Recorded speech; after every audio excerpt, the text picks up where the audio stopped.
Isa, and today we're going to learn about libraries in C. So let's say we have this file, and I want to import like another file.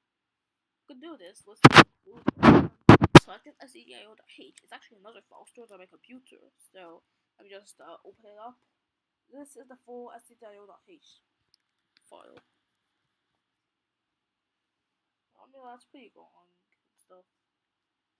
But yeah, even this includes stdio.h. This includes stdio.h file. It includes other files. These other files link to other files. And those other files don't link to other files, but yeah. So anyways, so let's say in this file I have a certain function. Do a void because it doesn't have any return value. Void hello. And we're gonna say printf hello. So now for the import it, we're gonna have to the include function.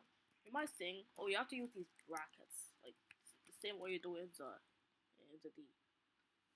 But it doesn't actually work because for these angle brackets, it's only when choose files that are in a certain place. This library is not in a certain place, so I have to use these normal things. Anyways, now we can call the function that was there, and it's going to work. So let's try functions with arguments. Oh yeah, so it's also a return value. So int